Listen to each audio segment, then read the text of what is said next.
Bonjour à tous et bienvenue sur ce nouveau webinaire organisé par le département formation du Moniteur. Donc, le Moniteur, au-delà du magazine que vous connaissez sans doute très bien, ce sont aussi effectivement des formations avec plus de 5000 stagiaires formés chaque année, plus de 250 programmes et 1000 sessions de formation dispensées en présentiel ou à distance avec un certain nombre de dispositifs blended, de classes virtuelles, e-learning qu'on a beaucoup développé via la période Covid notamment, mais qui perdurent et qui rencontrent leur succès. Donc, nous avons une large gamme de formations, nous l'avons vu, sur des diverses thématiques, réglementation, technique, performance énergétique, et notamment en conduite de chantier, où vous retrouverez les deux formations qui sont en lien direct avec le webinaire de ce matin, à savoir gérer efficacement vos déchets sur les chantiers, et puis chantier vert ou à faible nuisance. Donc voilà, n'hésitez pas à aller regarder ces programmes sur notre site. Donc, pour en revenir au contexte, la loi anti-gaspillage pour une économie circulaire prévoit la mise en œuvre opérationnelle de la filière de collecte et de recyclage des déchets issus des produits et des matériaux utilisés sur les chantiers, que ce soit des chantiers de démolition, de rénovation et de construction du bâtiment. Et donc, Valdelia, qui nous accompagne ce matin, est un des éco-organismes candidats à l'agrément REP Bâtiment, pour développer la collecte et garantir la seconde vie des produits en déployant une stratégie d'action qui vise à faire des produits en fin de vie des ressources pour demain. Et nous sommes en compagnie de son président exécutif, Arnaud Humbert-Rose, qui va revenir sur le contexte réglementaire de la REP PMCB et puis qui abordera les conditions de la réussite et les étapes de mise en œuvre d'une filière vertueuse. Donc, un temps sera réservé à vos questions en fin d'intervention. N'hésitez pas à les poser tout au long du webinaire et je les relayerai à l'issue de son exposé. Donc, Arnaud Humbert-Rose, je vous remercie de nous accompagner ce matin et je vous laisse la parole. À tout à l'heure. Bonjour, merci beaucoup, merci d'être présent pour effectivement prendre connaissance et commencer à comprendre ce qui vous attend quand on parle de responsabilité élargie du producteur et effectivement de mise en place d'une filière à responsabilité élargie du producteur. Du coup, on va commencer par le contexte réglementaire et puis rapidement, on va enchaîner, si vous le souhaitez, par les questions opérationnelles et peut-être la vision chez Valdelia de ce qui peut être mis en place et la façon dont on va le mettre en place. Sur le contexte réglementaire, du coup, la première question qui se pose, c'est pourquoi un éco-organisme vient vous parler ce matin et pourquoi un éco-organisme vient vous présenter en fait ce que c'est que cette filière-là. Tout simplement parce qu'un éco-organisme, ça va être ce qu'on appelle le bras armé de la mise en place pour des personnes comme vous qui êtes soit metteurs en marché de produits à destination du bâtiment, soit tout simplement potentiels détenteurs de produits en fin de vie qui allaient avoir besoin de nos services en termes de collecte et de traitement. Alors, qu'est-ce qu'un éco-organisme? Un éco-organisme, c'est une structure qui est mise en place par les metteurs en marché, donc par l'ensemble des personnes qui ont la responsabilité élargie du producteur, c'est-à-dire qui se voient imposer par la réglementation une obligation de mise en place d'un dispositif de collecte, de traitement, de recyclage, de réemploi et de réutilisation des produits qu'ils vont commercialiser. Sur le bâtiment, vous avez l'impression que c'est une grande nouveauté. De façon générale, au niveau national, c'est la 25e filière qui se met en place, la plus ancienne étant une filière sur les huiles de moteurs usagés et les plus récentes étant celles instituées par la loi AGEC, dont la filière produits matériaux construction bâtiment, mais on a aussi une filière sur les mégots, une filière sur les jouets, une filière sur les produits du bricolage et du jardinage. Le principe, c'est quoi? C'est donc qu'un metteur en marché a une obligation réglementaire, la mise en place d'un dispositif de collecte et traitement. Pour cela, il a deux solutions face à lui. Soit il s'organise tout seul, il fait ce qu'on appelle un système individuel, ce qui est relativement compliqué dès lors qu'on a des produits de grande consommation qui sont distribués sur tout le territoire national sans distinction. Soit il adhère à un éco-organisme et vous allez voir quels sont les métiers de l'éco-organisme. Et effectivement, notre recommandation, c'est plutôt d'adhérer à un éco-organisme. Sur la filière produits, matériaux, construction, bâtiment, 4 éco-organismes sont candidats. Le premier, c'est bien évidemment Valdelia. Le second, c'est Valobat. Le troisième, c'est Ecomobilier. Et le dernier, c'est Ecominéraux. Ce qui vous permet en tant que metteur en marché, d'avoir un panel de propositions assez diversifié et donc ce qui va vous permettre de répondre à votre obligation. L'objectif d'un éco-organisme, c'est de répondre à cette obligation par un système collectif. L'avantage, c'est que la collectivité va mettre en place des dispositifs, va financer des dispositifs au travers d'une entité qui, en général, est à but non lucratif. L'organisation qu'on propose dans cette filière produits matériaux construction, elle est double. D'abord, une filière dite opérationnelle, c'est-à-dire que demain matin, en tant que détenteur de produits en fin de vie, vous pourrez faire appel à un éco-organisme pour qu'il vous mette à disposition un dispositif de collecte, de recyclage et de réemploi, et un deuxième dispositif qui est un dispositif financier où on va venir financer des opérateurs, les opérateurs que vous utilisez quotidiennement. Le métier d'un éco-organisme, il est relativement simple. Il se compose de différentes activités qu'on va vous présenter dans la slide juste après. Ces différentes activités, en fait, partent tout simplement de la communication, puisque le premier métier d'un éco-organisme, c'est cette capacité à communiquer, à informer l'ensemble des parties prenantes des dispositifs qui sont mis en place, et notamment, en fait, d'être en capacité de bien faire de la communication pour développer les différents systèmes. Ensuite, le métier d'un éco-organisme, c'est la capacité de mettre en place des dispositifs de collecte et de recyclage physiquement. On va rentrer dans le détail juste après. Son métier, c'est bien d'être en capacité de proposer différents contenants et différentes voies de recyclage et de valorisation. Enfin, son métier, c'est de favoriser l'augmentation de la durée de vie des produits et donc de favoriser la réparation, le réemploi, la réutilisation. Pour certains d'entre vous, ça peut paraître abstrait. Vous verrez juste après, il y a certains métiers sur lesquels on est plutôt bien positionné. Pour continuer, l'objectif d'un éco-organisme, ça va être de transformer cette contrainte réglementaire que vous percevez peut-être difficilement en avantage pour vos entreprises. Et le premier avantage, c'est bien de rentrer et de faire en sorte que, en tant que metteur en marché ou en tant que détenteur de produits en fin de vie, vous soyez un acteur de l'économie circulaire, cette nouvelle économie qu'on appelle tous de nos voeux. Enfin, le dernier métier, mais qui est peut-être le plus important, c'est bien la gestion des flux et la gestion de la traçabilité de l'éco-organisme.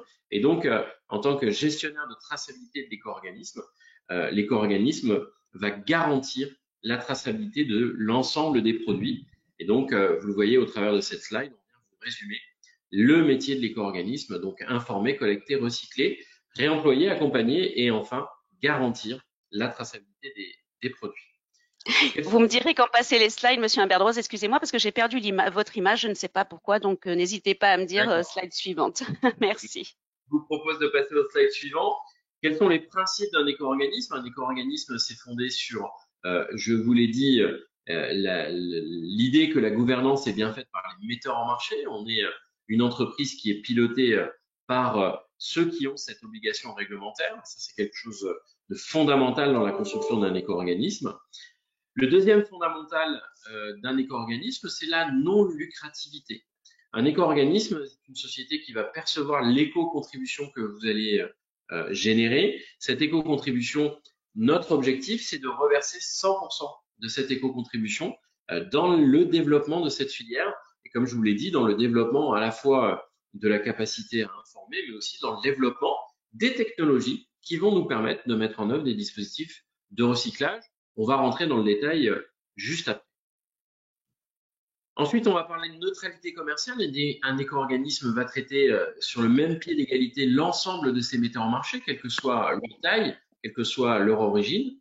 On va avoir une représentativité sectorielle. Chez Valdelia, aujourd'hui, on représente avec l'ensemble des metteurs en marché qui nous ont déjà rejoints dans le dispositif qu'on appelle un dispositif de préadhésion. On représente l'ensemble des secteurs d'activité qui sont touchés par cette nouvelle filière, à la fois pour les produits dits inertes, mais aussi pour les produits inertes. Enfin, sachez que la non-lucrativité et la bonne dépense de l'éco-contribution, elle est garantie par ce qu'on appelle un censeur d'État qui vient systématiquement vérifier que l'ensemble des sommes qui sont perçues par l'éco-organisme sont bien reversées dans la mise en place d'un dispositif de collecte et de traitement. Enfin, on va respecter un cahier des charges. Alors, la nouveauté, et ce qui est intéressant et du coup, ce qui donnera certainement lieu à un certain nombre de vos questions en fin de présentation, c'est que ça y est, aujourd'hui est paru au journal officiel le fameux arrêté cahier des charges. Certains d'entre vous en ont beaucoup entendu parler par vos fédérations, différents sites de présentation. Ce cahier des charges, en fait, c'est celui qui va nous donner finalement la ligne de conduite à tenir en tant qu'éco-organisme, quels sont nos objectifs à mettre en œuvre. Et donc, ce cahier des charges, on va y répondre. Donc, les 4 éco-organismes candidats vont y répondre durant l'été. Et donc, à la fin de l'été, on aura certainement la réponse pour savoir quels sont les éco-organismes agréés. Pour qu'un éco-organisme soit agréé, en fait, c'est pas une sélection, hein. On passe un examen, donc à partir du moment où on a plus de 10 sur 20, on sera tous agréés. Il y a de grandes chances que les 4 éco-organismes en lice soient agréés, puisque pour être agréé, il faut démontrer deux grands principes. D'abord, un principe de capacité technique, et donc cette capacité à mettre en place des dispositifs de collecte, notamment pour atteindre les objectifs qui nous sont fixés par les pouvoirs publics. Et puis capacité financière, on va en parler juste après, puisque la capacité financière, finalement, c'est l'éco-contribution. Et c'est cette capacité qu'on aura à mettre en œuvre un dispositif financé par une éco-contribution. Je propose de passer au slide suivant.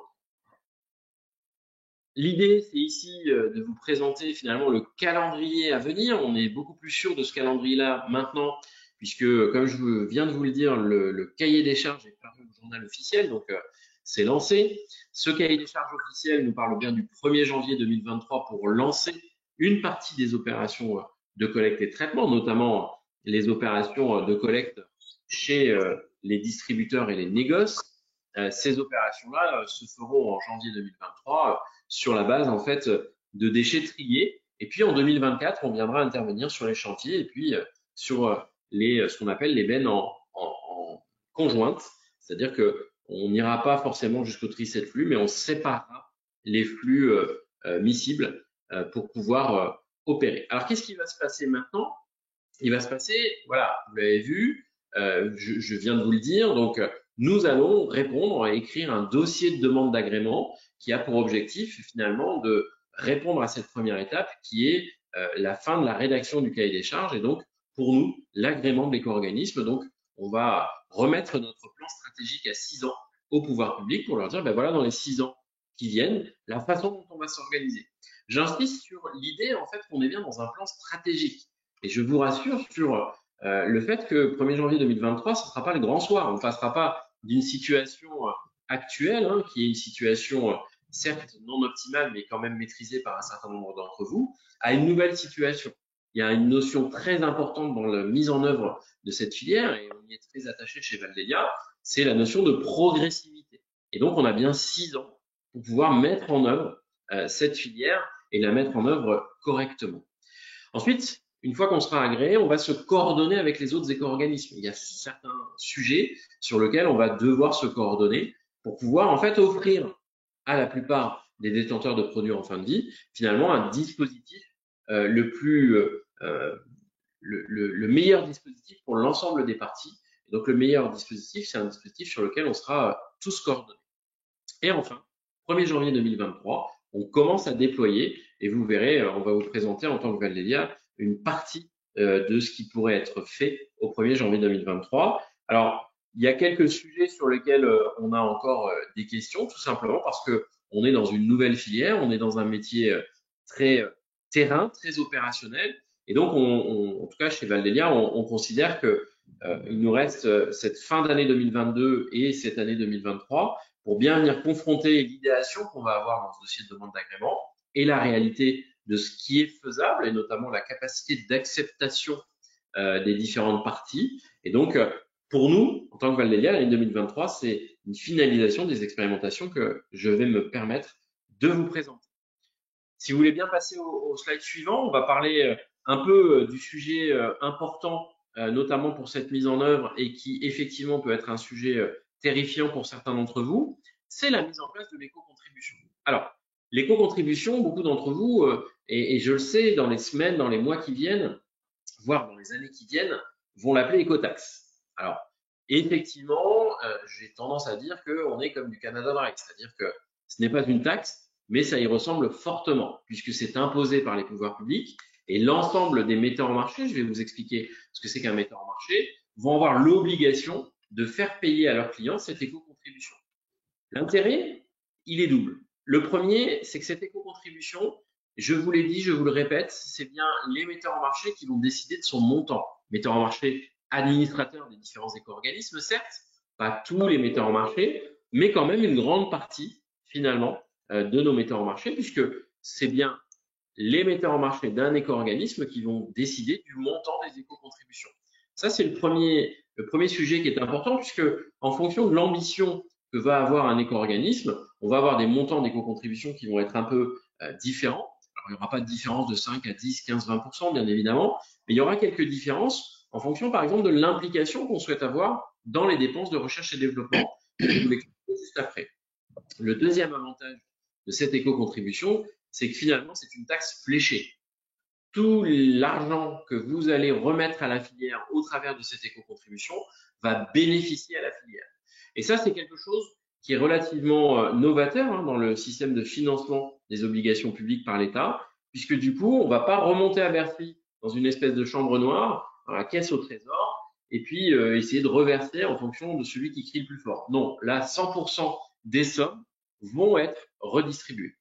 Alors, l'éco-contribution, si vous voulez bien passer à la slide suivante, elle porte sur un principe, c'est que c'est bien le metteur en marché qui va venir la payer à l'éco-organisme.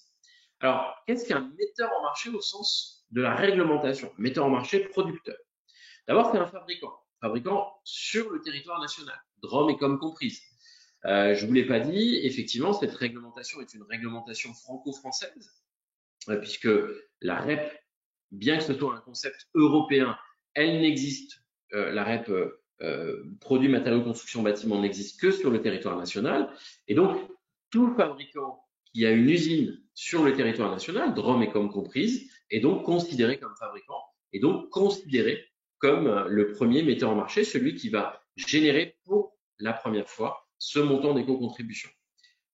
La deuxième typologie de metteur en marché, c'est le distributeur. Tout simplement parce que certains d'entre vous, en tant que distributeurs, que négociants, vont acheter des produits à l'étranger et donc vont être la première entité fiscale qui va mettre en œuvre ce produit sur le territoire national. Et c'est donc la première entité qui va porter cette éco-contribution.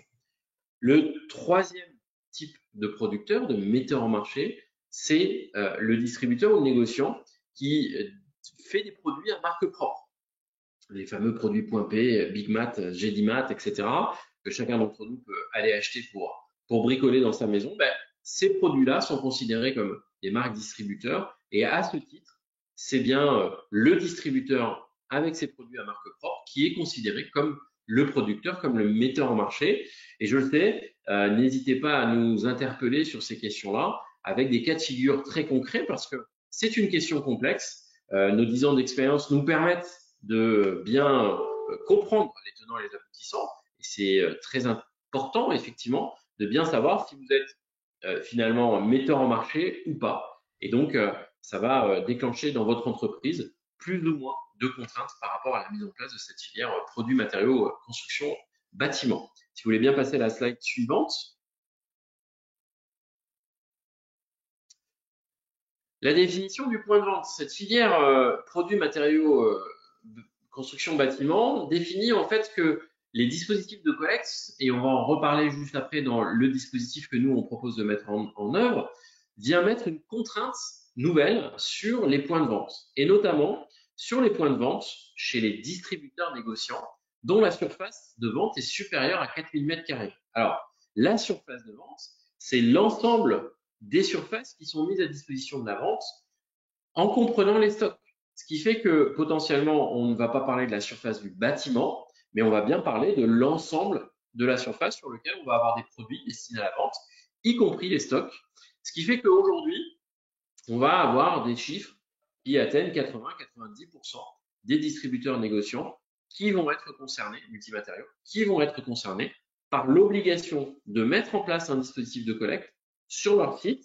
Pas de panique, je vous explique juste après comment on travaille sur cette question-là avec certains d'entre vous pour effectivement faire en sorte que ça se passe bien. Alors vous voyez, il y a plein de détails, plein de subtilités. Est-ce que je mets 7 bennes? Est-ce que je mets 3 bennes, etc. Je vous explique ça juste après. Retenez qu'effectivement, dès lors que vous avez une surface de plus de 4000 m² dans lequel vous avez à la fois un magasin de commercialisation, mais aussi des stocks, bien vous êtes concerné par cette obligation de devenir point de reprise. C'est relativement important puisque un des sujets de cette filière, c'est d'être en capacité d'avoir un dispositif de collecte suffisamment performant pour permettre à n'importe quel artisan d'avoir à moins de 10 km de son lieu d'exercice un dispositif sur lequel il va pouvoir déposer et si possible un dispositif professionnel, ce que n'est pas forcément en fait la déchetterie municipale. Je propose de passer au slide suivant pour revenir sur cette notion d'éco-contribution. Sur ce slide, il peut vous paraître un peu compliqué. Je pense que vous aurez la présentation qui vous sera envoyée par la suite. Mais l'idée, en fait, c'est bien de comprendre en fonction de la définition de est-ce que je suis metteur en marché ou pas, est-ce que effectivement, c'est moi qui vais payer l'éco-contribution à l'éco-organisme et est-ce que je dois finalement adhérer à un éco-organisme. Très simple, vous le voyez dans ce schéma, on a l'éco-organisme qui vient publier le barème de l'éco-contribution. On a le metteur en marché qui est, comme je vous l'ai expliqué tout à l'heure, le premier dans la chaîne qui va venir calculer ce montant de l'éco-contribution et qui va être le premier à le facturer à son client final, qui peut être le distributeur ou l'utilisateur. Le distributeur, quand il achète un produit d'un metteur en marché français, il ne fait rien d'autre que de refacturer l'éco-contribution identique à son client. Et vous le voyez, le distributeur se retrouve au milieu, un peu comme dans un système de TVA, dans lequel il paye l'éco-contribution à son metteur en marché et il la refait payer à son client final. La position du distributeur, elle est un tout petit peu différente lorsqu'il est lui-même considéré comme le metteur en marché. Et c'est pour ça que je vous ai présenté tout à l'heure les différents cas de figure dans lesquels le distributeur négociant était metteur en marché, et notamment deux cas de figure, lorsqu'il achète des produits à l'étranger ou lorsqu'il a des produits à marque propre. La différence, c'est donc qu'il va bien faire payer à son client l'éco-contribution. La différence, c'est que c'est lui, finalement, qui va la calculer et c'est lui qui va la reverser à l'éco-organisme. C'est la flèche du bas que vous voyez dans le schéma présent. Alors, l'éco-contribution, c'est quoi la formule magique? Je propose de passer au slide suivant si vous voulez bien. La formule magique, c'est tout simplement, je vous l'ai dit, un éco-organisme, c'est une structure à but non lucratif. Donc, notre objectif, c'est qu'en fin d'année, on n'a aucun profit. Les actionnaires d'un éco-organisme, bien qu'on soit une SAS, sont des actionnaires qui n'ont aucun avantage financier à être actionnaires. C'est des gens qui se mettent dans le tour de table, tout simplement dans la volonté de piloter la stratégie moyen-long terme de cet éco-organisme et notamment la stratégie en termes de développement de points de collecte, de développement de recherche et développement ou même de développement marketing. Donc, à la fin de l'année, l'éco-organisme, systématiquement, a un résultat net à 0. Et ce résultat net, en fait, on va l'obtenir tout simplement en calculant l'ensemble des charges qui pèsent sur un éco-organisme. Dans la slide d'après, je vais vous en faire le détail. Et on va venir compenser l'ensemble de ces charges par un montant d'éco-contribution. Alors, l'éco-contribution, vous le voyez, elle peut être compensée ou pas par des recettes matières, ce qui fait que potentiellement, on va avoir des montants d'éco-contribution qui vont être différents en fonction de la matière qui constitue le produit. Typiquement, chez Vallélia, on a l'habitude d'avoir des barèmes différenciés par matériaux majoritaires, tout simplement parce que sur certains matériaux majoritaires, on va avoir des recettes matières qui vont venir diminuer le montant de l'éco-contribution. Et puis, sur d'autres matières, on va avoir des coûts, notamment sur les produits plastiques, par exemple, ou d'autres typologies. Et donc, on va venir non plus compenser et donc avoir une éco-contribution complète. Les charges de l'éco-organisme, c'est 85 à 90% des charges qui sont constituées par les coûts de collecte et traitement, mais pas que. Et c'est pour ça que, typiquement, sur certains produits, notamment des produits à haute valeur ajoutée, ferreux et non ferreux, on ne va pas se retrouver avec une éco-contribution nulle. Tout simplement parce que, en plus des coûts de collecte et traitement qui peuvent être compensés par des recettes matières, on va avoir des coûts complémentaires qui sont imposés par les pouvoirs publics. C'est ce que chez Vallélia, on appelle les obligations financières, les obligations réglementaires. Elles sont dans trois grandes catégories d'obligations. D'abord, des obligations, comme vous voyez ici, de recherche et développement. On a 2% de notre chiffre d'affaires qui doit être mis en œuvre pour la mise en place de la recherche et développement, pour l'accompagnement de nos partenaires et de nos metteurs en marché sur, par exemple, la meilleure intégration de matières premières secondaires à l'intérieur des produits neufs. La deuxième typologie d'obligations financières, c'est ce qu'on appelle en fait l'ensemble des redevances que va devoir payer l'éco-organisme, notamment une redevance à l'ADEME, pour que ce dernier puisse surveiller nos activités et s'assurer de mener des études complémentaires à celles des éco-organismes. Et enfin, la dernière typologie d'obligation réglementaire financière, c'est des réserves de trésorerie, puisque aujourd'hui, l'État nous demande d'avoir en permanence dans nos comptes 3 mois de trésorerie d'avance pour pouvoir payer n'importe quel de nos prestataires en cas de défaillance d'un de nos metteurs en marché majeurs. Donc voilà. Donc ces éléments vont constituer l'ensemble des charges et des dépenses de l'éco-organisme. Vous le voyez, cette idée en fait de finir systématiquement à zéro, ça va nous emmener à calculer cette éco-contribution de façon pérenne pour qu'elle soit le plus juste possible. Et les variations, par exemple, qu'on subit tous en ce moment, hein, du gasoil, du coût de la collecte, vont faire qu'on va avoir des augmentations des montants d'éco-contribution qui sont à prévoir sur certaines filières historiques pour lesquelles le montant de l'éco-contribution a été calculé il y a plusieurs années, puisque l'objectif d'un éco-organisme, hein, c'est bien de finir à zéro, mais c'est d'avoir en fait une éco-contribution la plus stable le plus longtemps possible. Et donc, pour pouvoir avoir cette éco-contribution stable, on a ce qu'on appelle les provisions pour charges futures. On a cette possibilité par les pouvoirs publics de remettre à zéro finalement les compteurs en fin d'année, puisque du coup, on n'est jamais sûr de ce qu'on va collecter, on n'est jamais sûr en fait de la quantité de produits qui vont être vendus. Donc, on remet de façon régulière les compteurs à zéro. Voilà pour la partie un peu réglementaire, la partie effectivement qui est un peu indigeste hein, pour chacun d'entre nous, y compris pour nous, éco-organismes. Sachez que tout ça, nous, on va tenter de vous accompagner le plus possible. Le 22 septembre, on vous propose hein, un grand colloque pour venir finalement encore plus décortiquer tous ces éléments-là. Je pense que les autres éco-organismes vous proposeront aussi des modules de formation, etc., etc. L'idée, c'est que en tant que metteur en marché, l'objectif d'un éco-organisme, c'est de venir vous rendre simple un sujet très complexe. Ce sujet, nos 10 ans d'expérience nous le montrent aujourd'hui, c'est un sujet que chaque filière appréhende avec beaucoup de crainte et qui au final est un sujet qui nécessite certes du travail, certes de l'investissement de vos équipes, mais qui arrive à se faire, y compris potentiellement dans un temps très court, comme souhaitent nous l'imposer les pouvoirs publics. Maintenant, je vous propose qu'on échange et qu'on vous présente un peu la façon dont ça va fonctionner. Puisque je vous ai parlé du réglementaire, je vous ai parlé de la façon dont on allait financer ça, hein, de façon très succincte, l'éco-contribution, oh là là, ça va coûter cher, et pourquoi, etc. Mais finalement, pourquoi faire? Et donc, pourquoi faire? Je vous propose de passer à la slide suivante qui est la réponse opérationnelle. Parce que le pourquoi faire, c'est bien ce sujet-là qui est d'importance, c'est que la mise en place d'un dispositif de responsabilité élargie du producteur, ce n'est pas que pour prendre une taxe et pour augmenter les impôts qui sont versés au pouvoir public, mais bien pour monter une filière opérationnelle et pour développer ce qu'on appelle tous de nos voeux, c'est-à-dire une économie circulaire. La base de l'économie circulaire, la base du développement d'une filière, c'est cette volonté commune de faire en sorte que les produits en fin de vie d'aujourd'hui puissent être mieux réparés, puissent être mieux réemployés, puissent être mieux réutilisés et au final puissent être mieux recyclés. L'objectif, que ce soit l'objectif du législateur ou l'objectif des éco-organismes, c'est bien d'être en capacité de générer de plus en plus de recyclage matière au fur et à mesure des activités. Alors, d'un point de vue opérationnel, comment chez Valmelia on va vous proposer de fonctionner? Alors, d'un point de vue opérationnel, si vous voulez bien passer à la slide suivante, chez Valmelia on va vous proposer de fonctionner sur deux modèles très précis.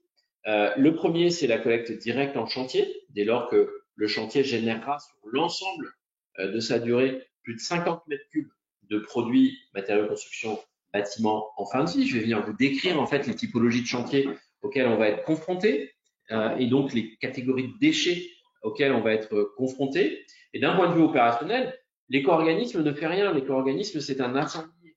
Quand on dit qu'on est opérationnel, c'est-à-dire qu'on va recruter sur le territoire national un certain nombre d'opérateurs qui vont être sélectionnés par appel d'offres sur des critères RSE, sur des critères d'innovation. Et ces opérateurs, finalement, vont nous permettre de proposer aux détenteurs de produits en fin de vie une solution de facilité et une solution surtout qui sera financée par la fameuse éco-contribution. Donc le premier volet, c'est bien cette collecte en chantier dès lors qu'on a plus de 50 mètres cubes de produits en fin de vie. Le deuxième volet, c'est la volonté en fait de mettre en place un certain nombre de points fixes. Ces points fixes vont être notamment à destination des adhérents, des artisans, avec la volonté d'avoir un dispositif de proximité. Et vous allez le voir, chez Valdelia, on va aller un peu plus loin dans le dispositif de proximité, puisqu'on va même souhaiter finalement que ces points d'apport volontaire soient des points qui soient gérés par des négociants distributeurs, puisque finalement, on sait très bien que l'artisan va au moins y passer une fois dans son chantier, ne serait-ce que pour récupérer le matériel dont il a besoin pour mettre en œuvre. Et donc, on se dit que à partir du moment où il se déplace sur un site pour récupérer du matériel, il peut très bien venir déposer ses produits en fin de vie. Deux petites subtilités avant de passer à la slide suivante. C'est petit 1, l'idée que plus on collectera en proximité de l'émission des chantiers, plus on a de chances que sur nos centres de traitement, on ait de la matière de qualité, dès lors que vous avez une distance ou un dépôt reprise, etc., de la matière beaucoup de fois entre le moment où le produit en fin de vie est généré et le moment où il arrive sur le centre de traitement, vous avez une matière qui est dégradée, donc difficilement recyclable. C'est aussi pour ça qu'on souhaite être opérationnel en chantier, puisque plus on est proche de la source, plus on a de chance d'avoir un tri parfait et une recyclabilité optimale. Et puis le deuxième sujet, vous le voyez ici, c'est qu'on va souhaiter défendre une position sur le réemploi et la réutilisation. Encore une fois, rien de ce ne sera pas le grand soir le 1er janvier 2023, mais on doit y travailler le plus rapidement possible pour effectivement se donner une trajectoire de réemploi et de réutilisation. Et de notre point de vue, la meilleure façon d'avoir des produits à réemployer, à réutiliser, c'est d'intervenir sur le chantier et d'accompagner un certain nombre de maîtres d'ouvrage et de maîtres d'œuvre dans cette déconstruction sélective. Et donc, vous le verrez dans les années qui viennent, un certain nombre de propositions seront mises en œuvre pour pouvoir présenter ça. Alors, je vous propose de passer à la slide suivante, si vous voulez bien. Alors, l'idée, c'est quoi? C'est l'organisation de la collecte et du traitement. En fait, c'est bien cette capacité d'aller à la fois en chantier et en point d'apport volontaire, maîtriser les flux. Je vous propose de passer à la slide suivante, si vous voulez bien. Voilà, je vais accélérer un tout petit peu. Collecte sur chantier, trois grandes typologies de chantier. D'abord, la construction neuve, le chantier de construction neuve. Cette filière nous demande de prendre en charge ce qu'on appelle les chutes de production, les laits de moquette, les bouts de BA13 qui ont permis en fait de construire une cloison, les fins de toupie qui n'ont pas été utilisés, les morceaux de faux plafond qui auront été coupés sur place. Tous ces éléments, en fait, on va les prendre en charge directement sur chantier dès lors que le chantier de construction représentera plus de 50 mètres cubes. Alors, vous allez m'opposer deux sujets, à la maison individuelle, en disant, nous, on ne sera jamais à 50 mètres cubes. C'est pour ça que sur les maisons individuelles, par exemple, on sera plutôt sur un dispositif de collecte en point d'apport volontaire. Par contre, sur un lotissement construit dans une même unité de temps, potentiellement, on sera sur cette possibilité d'avoir une benne directement sur le chantier pour le cas de la construction neuve. Alors, ces produits nous intéressent parce que c'est des produits qui sont neufs, dont on connaît la constitution, et donc on va pouvoir avoir une action de recyclage assez rapide. Bon, c'est pas les produits majoritaires dans les dispositifs de collecte qu'on va mettre en œuvre. Le deuxième, c'est le chantier de rénovation-réhabilitation. C'est le fameux chantier de curage. Là, c'est des produits qui vont être un peu plus complexes pour nous à recycler, tout simplement parce que c'est des produits qui ont une durée de vie assez longue et on va découvrir petit à petit dans la mise en place de cette filière que certains produits ont pu, à l'époque où ils ont été mis en œuvre, comporter en leur sein des produits dangereux. Et donc, on va le voir petit à petit, on va avoir quelques sujets de recyclabilité de ces produits en fin de vie. La dernière typologie de chantier, c'est la démolition. Alors, pour être totalement transparent avec vous, sur la démolition, Valdelia va être peu présent. C'est plutôt le métier d'éco-minéraux, puisque la déconstruction, la démolition, on est sur un bâtiment sur lequel le curage a été réalisé. Et donc, on est plutôt sur une fraction minérale majoritaire. Je propose de passer au slide suivant, si vous voulez bien. Merci. Sur les points d'apport volontaire, comme je vous l'ai dit, le réseau de Valdelia, l'objectif, c'est qu'il s'appuie principalement sur trois typologies de points d'apport volontaire.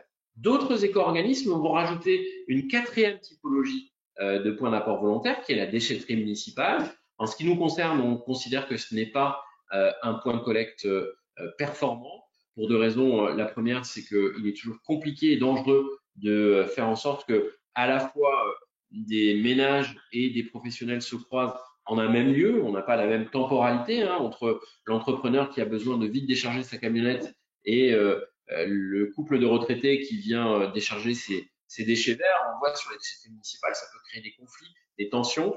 Donc c'est pas pour nous, c'est pas le bon lieu. Et puis la deuxième raison, je vous l'ai dit tout à l'heure, c'est que pour nous l'objectif, c'est que l'artisan finalement trouve une solution de proximité. Quelle est la meilleure proximité qu'on peut imaginer qu'un distributeur négoce pour mettre en place ces dispositifs?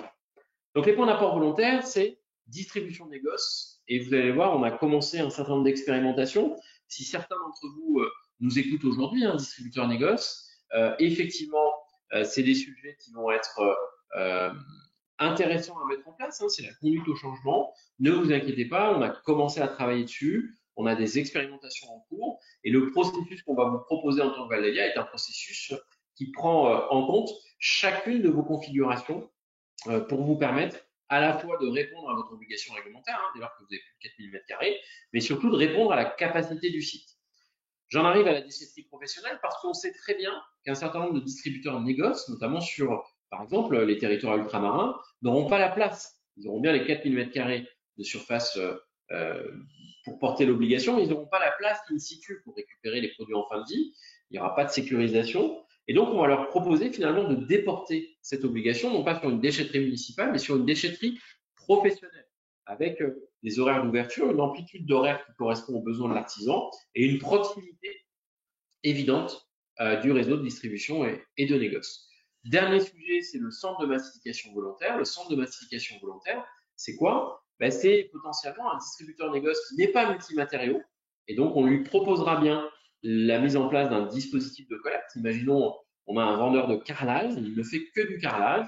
Pourquoi aurait-il l'obligation de prendre des plaques de BA13? Non, on lui proposera spécifiquement une benne pour reprendre ses produits de faïence. De la même façon, un fenêtrier, un aluminier, on ne lui proposera que de reprendre les vieilles fenêtres et pas de reprendre la laine de roche, la plaque de BA13, etc.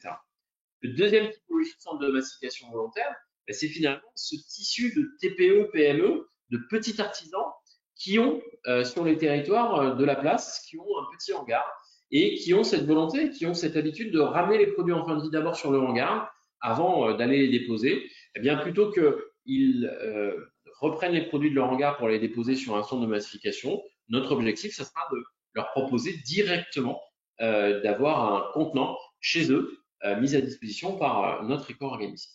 Je propose de passer à la slide suivante parce que tout cela finalement, enfin même directement aux expérimentations si vous voulez bien, juste après, tout cela finalement c'est bien dans le discours, ça paraît joli, ça paraît effectivement être la bonne solution. Toutefois, on est des gens pragmatiques chez Valdelia et donc le point supplémentaire qu'on peut vous apporter ce matin, c'est de vous dire que avant de vous donner une règle absolue, on va expérimenter avec vous un certain nombre de règles. Alors, on va venir expérimenter finalement ce qu'on va proposer sur les points d'apport volontaire. Si vous voulez bien passer à la slide suivante, on va venir en fait sur une quinzaine pour l'instant de distributeurs négoce et tout distributeur, tout négoce qui voudrait participer à cette expérimentation avec nous, n'hésitez surtout pas à nous contacter puisque plus on aura de modèles différents, plus on aura quelque chose de finalement proche du besoin et de la réalité. On parle de 2500 points de collecte à l'horizon 2024-2026. Peut-être que nous en aurons beaucoup plus, 5000, 6000. L'idée, c'est que à chaque point de collecte, on puisse être en capacité de proposer quelque chose. Et donc, le processus de Valdelia qu'on est en train de tester, c'est le suivant.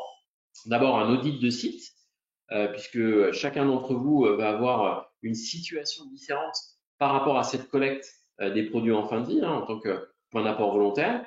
Donc, audit de site. Ensuite, on va venir faire des recommandations. On va venir vous aider, notamment dans le parcours client et dans la mise en place des différents contenants en fonction de la taille et de la situation géographique et du volume d'activité de votre site. Ensuite, on va venir vous aider dans la mise en place opérationnelle. Et puis, pour finir, on va venir caractériser les gisements pour notamment pouvoir déterminer ensemble le montant du soutien financier. Je propose de passer à la slide suivante, si vous voulez bien. Quelques exemples de ce qu'on a déjà constaté. Vous le voyez, il y a certains d'entre vous qui ont cette capacité de mettre en place ces dispositifs. Je propose d'avancer sur les slides pour arriver. Voilà, on peut passer les prochains slides juste voilà, pour avoir en tête quelques images de ce qui se fait pour s'arrêter en fait au point positif de là où on en est sur ces expérimentations. Encore, hop, encore un. Voilà, juste celui-ci. Vous voyez, on a déjà, juste avant, voilà, les points positifs, c'est que très souvent sur la distribution des gosses, on voit qu'il y a de la place disponible. On voit qu'il y a de la bonne volonté des acteurs. Par contre, il y a de la non-connaissance de ce qui doit être fait, de comment ça doit être fait. Et là, encore une fois, je vous le dis, le rôle de l'éco-organisme, c'est de vous accompagner. En tout cas, c'est le rôle que nous souhaitons, en tant que Valelia, mettre en œuvre pour l'ensemble de cette profession. Ensuite, on voit très souvent qu'il y a de l'accessibilité des sites. On a une organisation structurelle qui est propice à la réception des flux. Et enfin, on a bien évidemment des horaires d'ouverture qui correspondent en fait aux besoins de l'artisan, là où la déchetterie municipale est beaucoup plus fermée. Je propose de passer juste au slide d'après. Hop, voilà. Alors, juste après, si vous voulez bien, c'est les gens qui nous accompagnent aujourd'hui. N'hésitez pas à nous rejoindre. Pour ce qui concerne, parce que je crois qu'il nous reste 2 minutes, pour ce qui concerne la déchetterie professionnelle, de la même façon, on va tester, comme vous le voyez ici sur cette cartographie, un certain nombre de dispositifs en déchetterie professionnelle. Et donc, on va venir compléter notre réseau de distribution des gosses par ces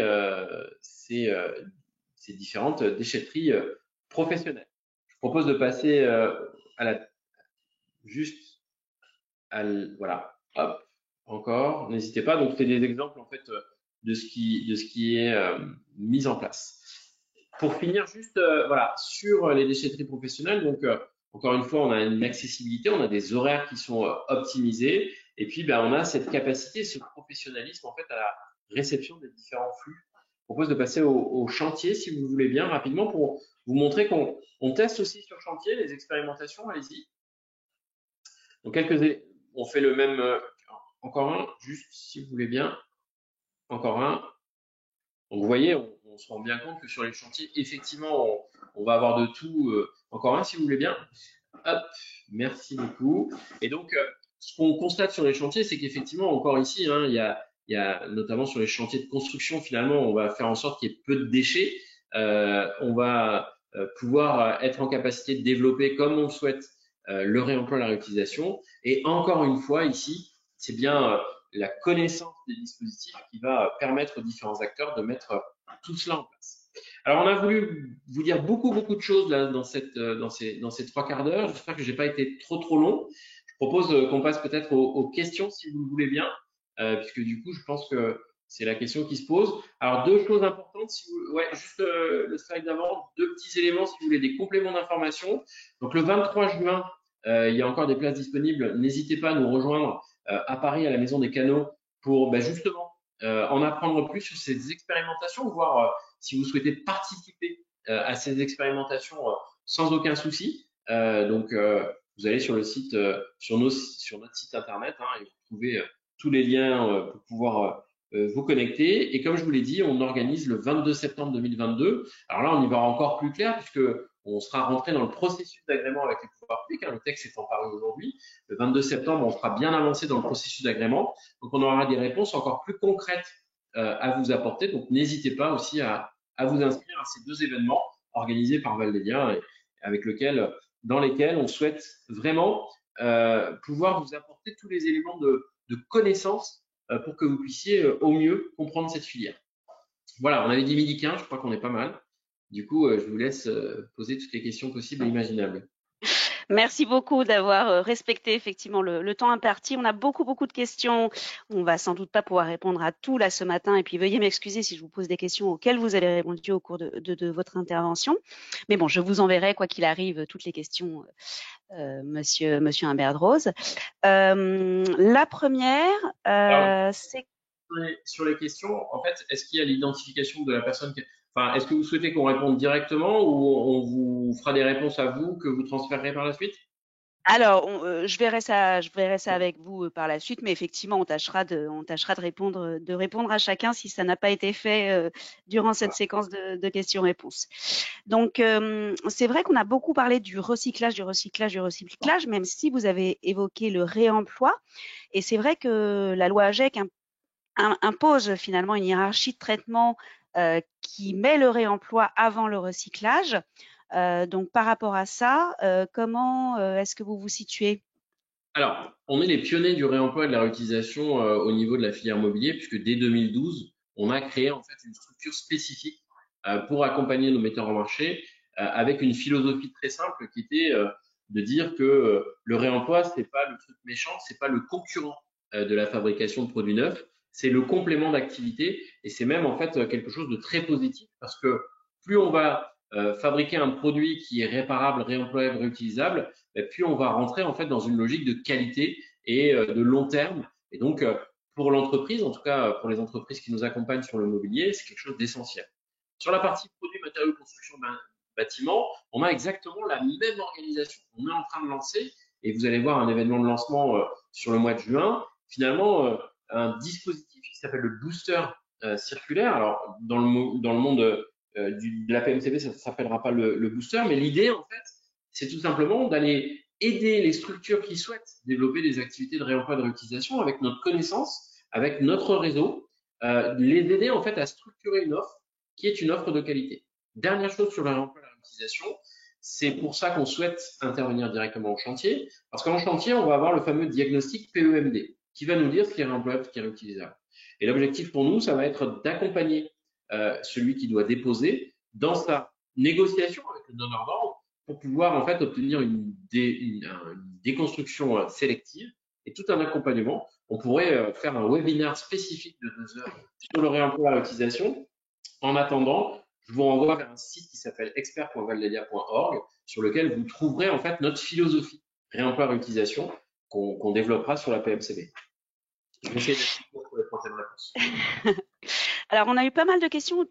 Justement, vous parlez des collectes en direct sur les chantiers. Ce service de collecte directe et de tri, pour le coup, au préalable de la collecte, sera-t-il gratuit?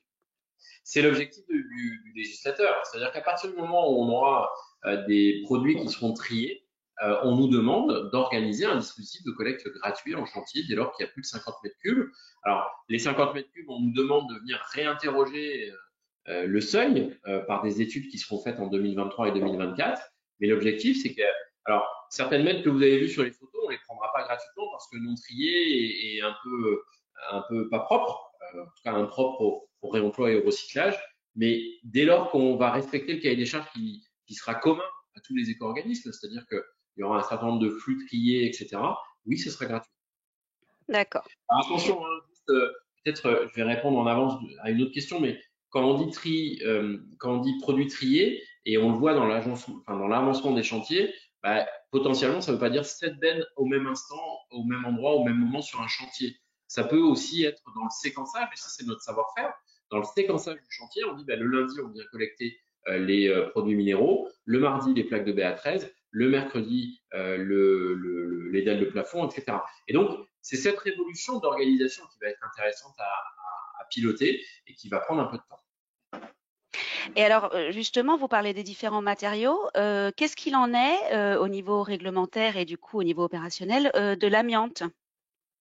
Alors, sur la partie amiante, l'obligation de reprise d'amiante n'est pas donnée aux éco-organismes sur les points de collecte dits professionnels. C'est-à-dire que typiquement, distribution négoce, déchetterie professionnelle et collecte en chantier, il n'y a pas de reprise d'amiante par l'éco-organisme, pas de reprise gratuite.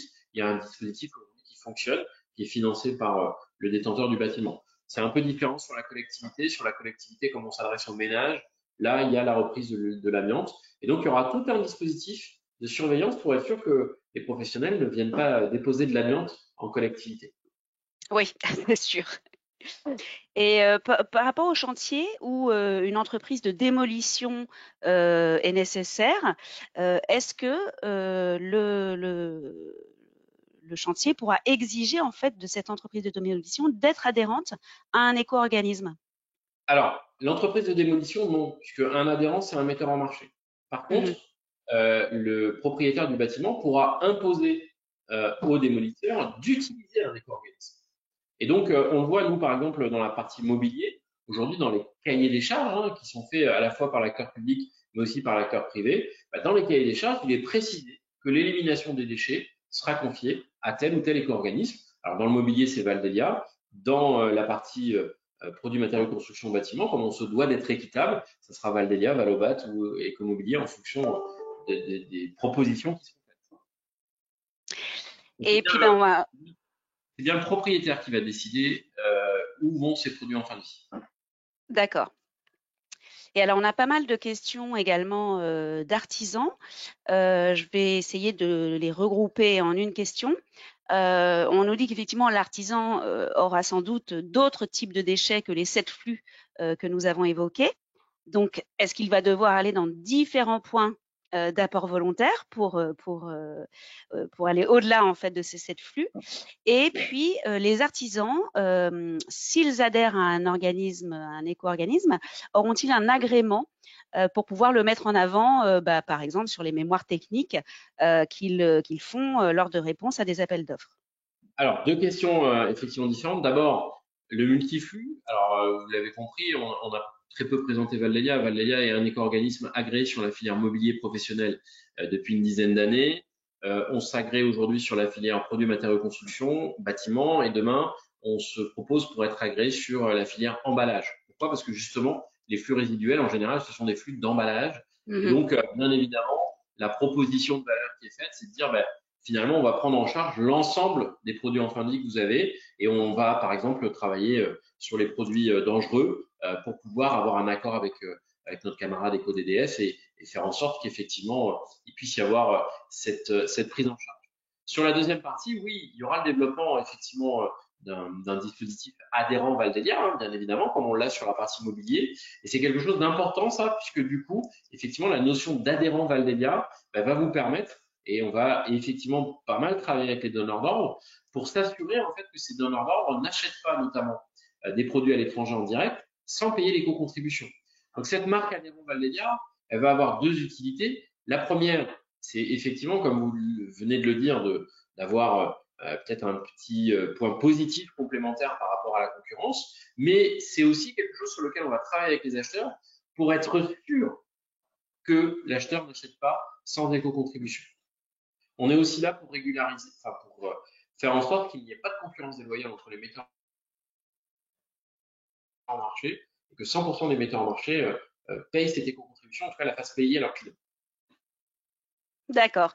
Et puis, je vais prendre une dernière question. Peut-être quelqu'un qui veut vous rejoindre en termes d'expérimentation. Est-ce que vous avez déjà des expérimentations sur le territoire corse? Alors, on est en train d'y travailler avec deux grandes organisations, deux grandes. Alors, je vais confondre, mais c'est pas une centrale d'achat, mais c'est des réseaux de distribution. Effectivement, on est en questionnement.